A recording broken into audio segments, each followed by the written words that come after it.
तो यहाँ पे हमें एपिसोड के शुरुआत में जिनवू का सीन दिखाया जाता है, जो कि काफी ज्यादा थक चुका होता है एक क्वेस्ट मिशन के बाद। तभी उसको जिना का कॉल आता है और वो उसको याद दिलाती है कि आज उसकी पेरेंट्स टीचर मीटिंग है और जिनवू को उधर जाना होगा। यहाँ पे दोपहर के 2 बज रहे होते हैं और वो सो रहा होता है। तो भले वो थक चुका होता है, लेकिन फिर भी वो यहाँ पे आ जाता है जिन्हा के स्कूल में। अब जिन्हा उसे देख के काफी ज्यादा शॉक हो जाती है और वो कहती है तुम मेरे ही भाई हो ना, क्योंकि यहाँ पे काफी कमाल का लग रहा होता है। जिनवो उसने काफी तगड़ा ट्रांसफॉर्मेशन किया है, ठीक है। तो ये जो लड़कियां होती है यहाँ पे मौजूद, वो काफी ज्यादा इम्प्रेस हो जाती है जिनवू को देख के। तो जिना भी यहाँ पे इम्प्रेस हो जाती है। वो कहती है क्या बात है यार, वैसे तुम्हारी कोई गर्लफ्रेंड वगैरह है? तुम चाहो तो मैं तुम्हारी किसी से बातचीत करवा सकती हूँ। तो जिनम को यहाँ पे कोई फर्क नहीं पड़ता। वो यहाँ पे जिना के गाल को खींचता है और इसके बाद वो आ जाता है उसके टीचर से बात करने के लिए। अब उसकी टीचर यहाँ पे बताती है कि जिना एक काफी अच्छे खासे स्टूडेंट है, उसने अच्छा खासा परफॉर्म किया अपने मॉक एग्जाम के अंदर। लेकिन मेरा एक क्वेश्चन है आपसे, अगर आगे चल के कभी जिना अवेक होती है और उसके अंदर पावर से आती है, तो क्या तुम उसे एज हंटर ज्वाइन करने दोगे? तो यहाँ पे जिनवू साफ मना कर देता है इस चीज के लिए। इसके अलावा उसको एक और फेवर चाहिए होता है जिनवू से, क्योंकि उसके पास हंटर्स का एक्सपीरियंस है। अब जिनवू पूछता है कि क्या तुम इस लड़की को जानती हो, जो कि जिन्हा होती है। तो बेसिकली ये जिन्हा की ही फ्रेंड होती है, उसकी क्लासमेट होती है।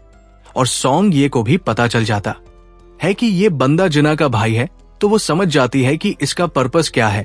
वो सोचती है कि जिनवू उसे हंटर मिशंस पे जाने के लिए मना करेगा। तो सॉन ही कहती है कि मैं इस चीज के बारे में कुछ भी नहीं सुनना चाहती।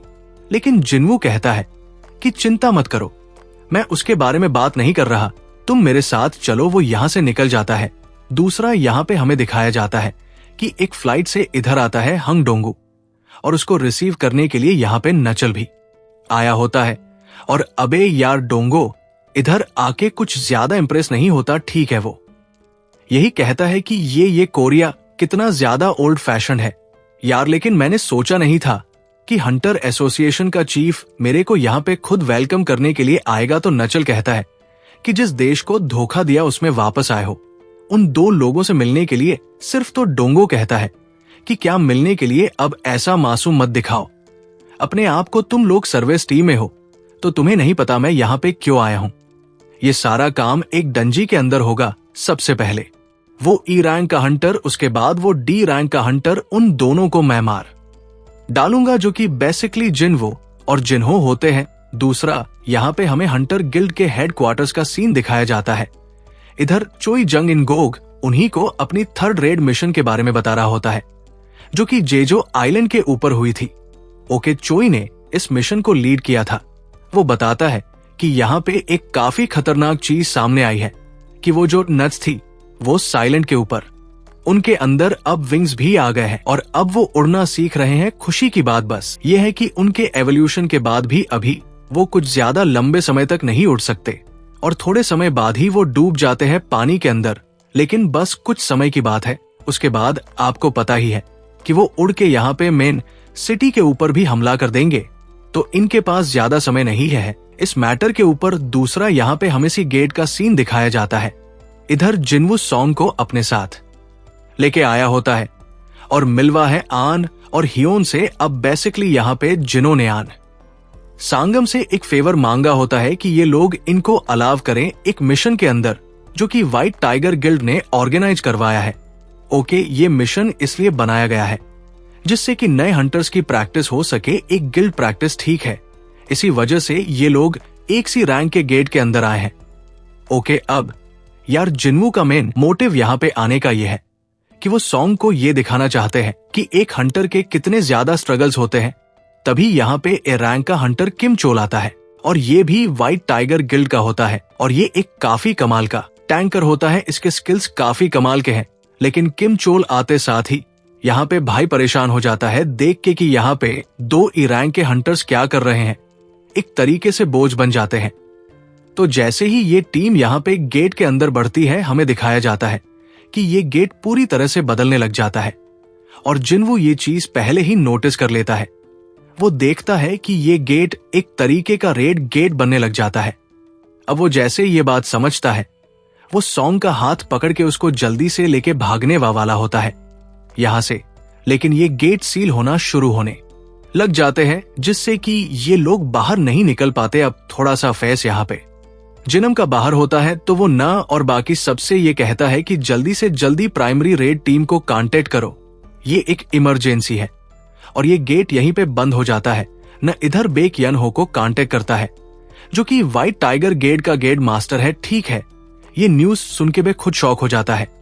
वो कहता है ऐसा कैसे हो सकता है कि एक आम सा सी रैंक का गेट एक रेड गेट में बदल गया है। तो वो कहता है चिंता मत करो, मैं जल्दी से जल्दी वहां पे पहुंचता हूं। अब ये लोग यहां पे फंस चुके होते हैं।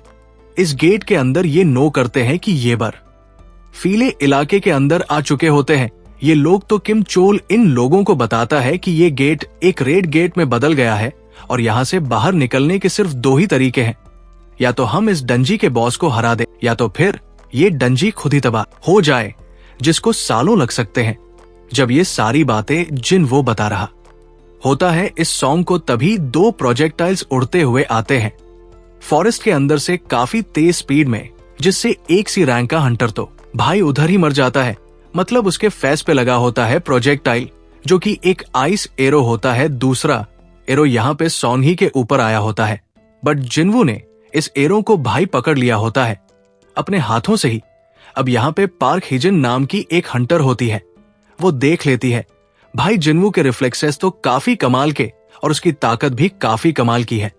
ये कोई आम ई रैंक का हंटर तो लग नहीं रहा हो सकता है कि इसका लेवल उससे भी ज्यादा हो, शायद ए रैंक या फिर उससे भी ज्यादा। तो यार ये पूरा ग्रुप देखता है कि ये तीर आए कहां से थे। तो यहाँ पे 2 आइस एल्फ बैठे होते हैं पेड़ के ऊपर, और इन लोगों ने भाई काफी चालाकी से सबसे वीके मेंबर्स को टारगेट बनाया होता है, जो कि होती है सॉन्ग और वो सी रैंक का हंटर जो मर गया। ठीक है, जिसका मतलब ये है कि इन लोगों के अंदर इंटेलिजेंस है और ये लोग स्ट्रेटेजी के साथ हमला करते हैं। और ये सी रैंक का गेट बदल चुका है, बी रैंक के गेट में ठीक है मान सकते हैं इसको हम, मतलब खतरा बढ़ चुका है, तो इसी वजह से वो अब सबको लीड नहीं कर सकता। यहाँ पे वो सजेस्ट करता है कि हम 2 ग्रुप्स में बट जाएं, और वो यही कहता है साफ साफ कि जो सी रैंक से नीचे के बंदे हैं वो मेरे काम के नहीं है, तुम सब लोग दूर रहो। ठीक है, इससे पहले कि ये लोग आगे बढ़े, पार्क हिजन पूछती है कि क्या मैं इन लोगों को ज्वाइन कर सकती हूँ। तो किम चोल कहता है हाँ जरूर, तुम्हारे ऊपर है। उस एरो को तुम कोई ई रैंक के हंटर नहीं हो है ना। तो जिनवू तो इस चीज को इग्नोर कर देता है। किम चुल कहता है ठीक है, फिर हम मेन रोड की तरफ जा रहे हैं। जिनवू कहता है कि हम फॉरेस्ट की तरफ जाते हैं। फिर तो ये लोग यहाँ से निकल जाते हैं। ओके, अब जब ये लोग आगे बढ़ते हैं तो देखते हैं कि यहाँ पे पेड़ों के ऊपर काफी बड़े बड़े निशान होते हैं पंजों के, और ये लोग समझ जाते हैं कि इधर आइस बेयर्स मौजूद है। इसका मतलब ये है कि वो ई रैंक के हंटर्स तो मरने वाले हैं। तो यार किम चुल एक चीज नोटिस करता है, वो कहता है यार वैसे देखा जाए तो उस टीम के अंदर सी रैंक के हंटर है, बी रैंक की पार्क हिजन है, लेकिन मुझे ऐसा क्यों लगा कि वो बंदा उनका लीडर है। तो ऑब्वियस ही बात है, यहाँ पे ओरा चेंज हो चुका है। नवो का भले उसके ऊपर रैंक तो ई है, लेकिन असलियत में तो वो अलग ही लेवल का बंदा है। ओके, तभी यहाँ पे सामने से आइस बेयर्स आ जाते हैं, और भाई ये जब इनके ऊपर हमला करते हैं ना, भाई काफी खतरनाक, सही में काफी खतरनाक तरीके से सामना करता है किम चुल, और वो काफी कमाल का हंटर होता है भाई। ये रैंक का हंटर है। ठीक है, यहाँ पे वो इस बेर को बीच में से काट देता है। सारे के सारे फाइट सीन्स देखने के लिए सीन अब हिजन तो कहती है कि यार यहाँ पे निशान तुम देख रहे हो, ये सारे के सारे ये आइज बेयर्स के निशान हैं, और ऐसा लगता है कि हम उनके इलाके के अंदर जाने वाले हैं, तो हमें शायद दूसरा रास्ता लेना चाहिए। तो जिनवू कहता है कि वैसे अगर ये आइस बेयर की टेरिटरी है तो यहाँ पे सिर्फ हमारे इकलौते दुश्मन आइस बेयर ही होंगे, क्यों है ना, कम से कम वो उन स्मार्ट आइस सेल्फ से तो कमजोर ही है। तो यही बेटर है मेरे ख्याल से। तो पार्क एजेंट सोचती है कि यार ये चीज तो मैंने सोची नहीं थी।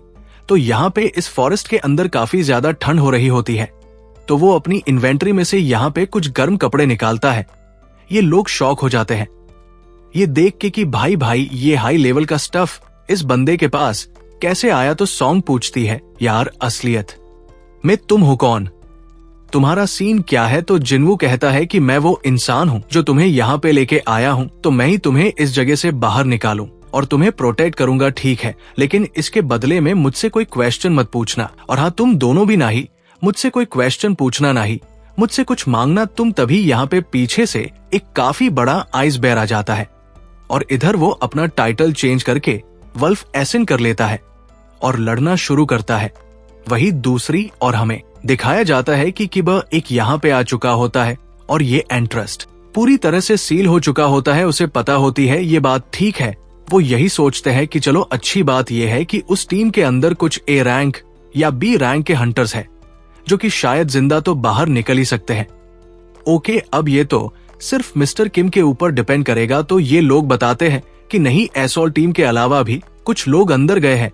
सन जिन्वू गया है, उसके ऊपर मेरा ध्यान गया था, इसलिए मैंने उसको भेजा है। तो बेग उससे पूछते हैं कि उसकी रैंक कितनी है, तो वो बताता है कि वो एक ही रैंक का हंटर है। लेकिन ऐसा लगता है कि वो अवेक हुआ था तभी यहाँ पे एक गाड़ी आती है जिसके अंदर डंगसो शामिल होता है। वो कहता है कि क्या बात है, व्हाइट टाइगर गिल्ड का बिग शॉट यहाँ पे क्या कर रहा है? क्या लेवल ए का गेट आ गया क्या इधर कहीं? तो बेग कहते हैं कि होंग डंगसो, तुम यहाँ पे क्या कर रहे हो? तुम्हें तो अमेरिका में होना चाहिए था ना। डंगसो कहता है, अच्छा एक बात बताओ, तुमने एक ही रैंक के हंटर को गेट के अंदर कैसे जाने दिया, जो कि तुम्हारे गिल्ड का मेंबर भी नहीं था? चलो फिर मैं देखता हूँ उसे। चल के अब यार, ऑब्वियस ही बात है, जिन चोल भी इधर शामिल होता है। वो कहता है वैसे देखा जाए तो काफी अच्छी बात है संग जिन्वू, तुम बच गए, क्योंकि इस समय तो डोंगू भी इस गेट के अंदर नहीं घुस सकता है। दूसरा, यहाँ पे हमें गेट के अंदर का सीन दिखाया जाता है। इधर हमें दिखाया जाता है कि जिन ने अपने हाथों से ही बिना किसी वेपन के इन सारे के सारे आइस बेयर को मार दिया होता है और उसको काफी सारे पॉइंट्स भी मिले होते हैं। अब ये लोग इस बेयर का मीट खाते हैं, ठीक है। ये सब लोग यहाँ पे खा रहे होते हैं, बात कर रहे होते हैं जिन्वू के बारे में। और वही दूसरी और हमें दिखाया जाता है कि जिन्वू इनके मैन ठिकाने पे पहुंच चुका होता है। आइस बेयर के इधर वो फाइनली अपने शैडो मोनाज की एबिलिटी का इस्तेमाल करके काफी सारे शैडो सोल्जर्स को इधर लेके आता है और इसमें एकरस भी शामिल होता है भाई। और मैं बता रहा हूँ, काफी कमाल का सीन होने वाला है भाई। इस सीन को देखना हार रही होती है क्योंकि आइस बेयर भी काफी खतरनाक है। तो इधर एमपी भी काफी तेजी से यूज हो रही होती है जिन्वू की। तो फाइनली यहाँ पे इन आइस बेयर्स का बॉस भी आ चुका होता है जिसने काफी सारे शैडोज को मार दिया होता है और सारी की सारी एमपी यूज हो चुकी होती है जिन वो की, ठीक है। तो फाइनली यहाँ पे इग्रेस आगे बढ़ता है बॉस से लड़ने के लिए। और भाई सही बता रहा हूँ तुम्हें यार, इग्रेस इस बॉस की वाट लगा के रख देता है, उसको काट पीट के रख देता है। और सही बता रहा हूँ, उसने इतना कमाल दिखाया होता है ना, उसका सर काट देता है और भाई सर जाके गिरता है जिन्वू के पैर में। और जिन्वू यहाँ पे खुद एग्री करता है, यार अगर उस समय एक के पास अपनी तलवार होती है ना तो जिन्वू कभी भी उसको हरा नहीं पाता। ये तो बात है, अभी इग्रेस का जो लेवल है ना वो सेम जिन्वू के लेवल का है, या फिर कह सकते हैं कि जिन्वू से भी ज्यादा ताकतवर है एग्रेस। लेकिन कमाल की बात यह है कि जिन्वू उसको कंट्रोल कर सकता है भाई, सच में काफी कमाल की बात है। दूसरी और यहाँ पे हमें दिखाया जाता है किम चोल का सीन, जिसकी टीम के सारे मेंबर्स मारे जा चुके होते हैं।